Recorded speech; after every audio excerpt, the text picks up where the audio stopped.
Okay, Paul. In the beginning, isa kang anghel. You are an angel. Tama? Opo. Galing ka sa langit. Tama? Ngayon, sabi ni Jesus, bumaba ka sa planetang Earth. Magiging tao ka. Tama? Opo. Sinuot mo yung 9 months baby sa loob ng na pregnant mother. Sabi ni Jesus, isa kang anghel na may pakpak, bumaba ka dyan sa lupa, susuot mo yung baby 9 months. You are not the human body. Isusuot mo lang yung baby, yung katawan. Mawawala yung pakpak mo.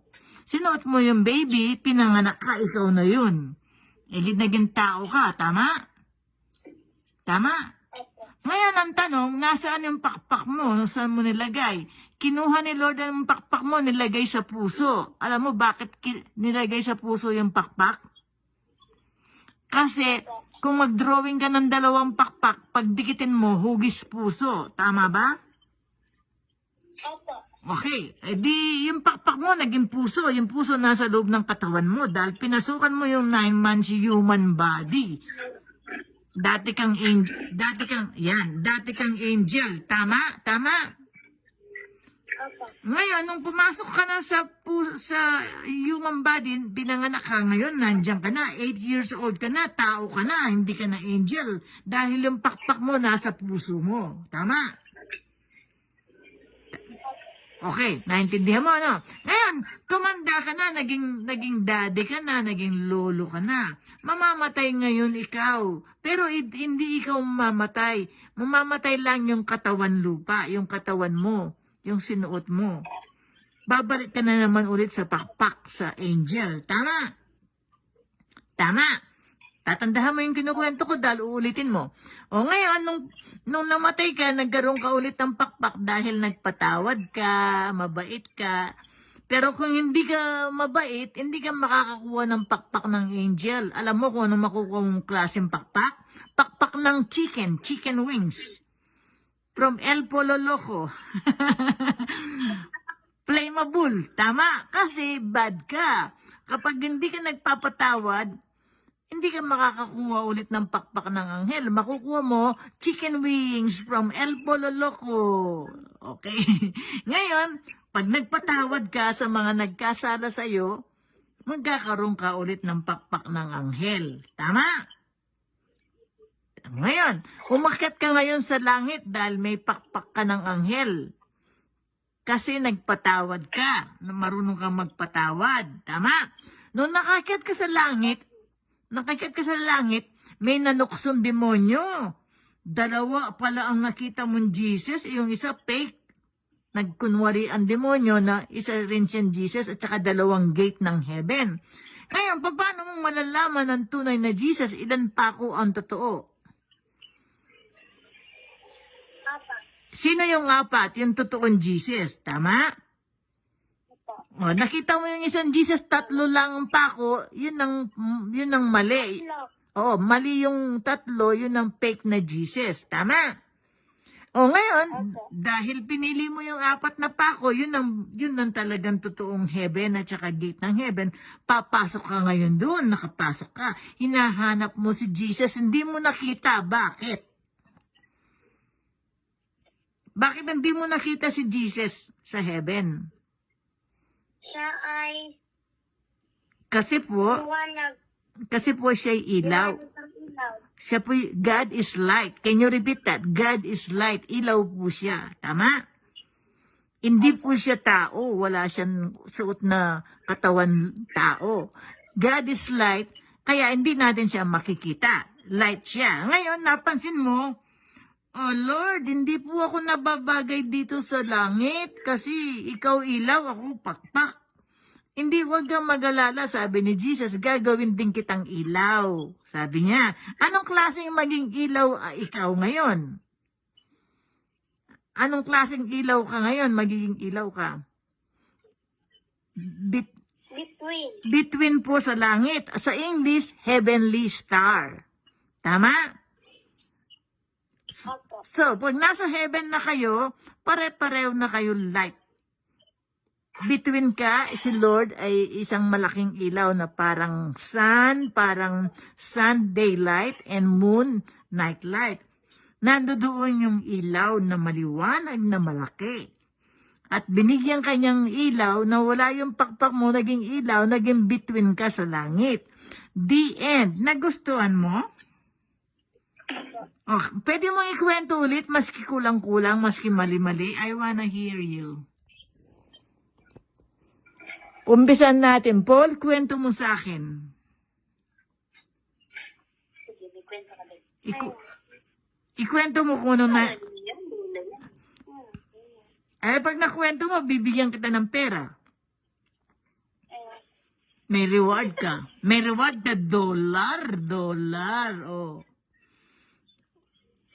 Oh, alam mo ba, natatanda mo ba yung kinuwento ko? kaya ko po kwento. Pero natatandaan mo. Konti lang po. Konti. Oh, sige. Ipapatayin ko tong video. Pero nagustuhan mo. Opo. Okay. Oh, magtatanong na lang ako sa'yo. Huwag mo nang ikwento. Ilan ang pako kay yung totoong Jesus? Apat. Very good. Pagpasok mo sa langit, may makikita ka bang Jesus? Wala. Bakit? Ano bang itsura ng Jesus doon sa langit? Liwanag po. Liwanag. Tapos ikaw, ano ka? Pakpak ka, di ba? Opo. Anong mangyayari sa magiging pakpak mo dahil hindi ka nababagay Magiging between. between sa langit. Tama? Sa English, heavenly star. Tama? Kaya yung mga between sa langit, maraming between. Ang nakakakuha lang din yung mga mabait na nagpatawad. Pinatawad yung mga enemy, yung kaaway. Love one another. Yun. Nagkaroon ka ng ilaw sa langit. Dahil ang mga nando doon, puro ilaw. Tapos, pag lumilipad sila, ilaw din ang lumilipad. Pero, hugis pakpak. Hugis pakpak ng anghel. Biro mo, ang pakpak, ilaw siya, lumilipad. Yun, magiging ilaw ka. Ngayon, pag salbahe ka, anong klaseng pakpak ang makukuha mo? Yan, mastermind mo yan. Anong ako? Chicken wings. yung merong ketchup, di ba? Yung merong ketchup. Opo. Nanggaling sa El Polo Loco, no? O kaya sa Kentucky Chicken, di ba? O, maganda ba yung kwento? Opo. O sige, ulitin mo maski maiksi yung kwento mo. Kwento mo ulit.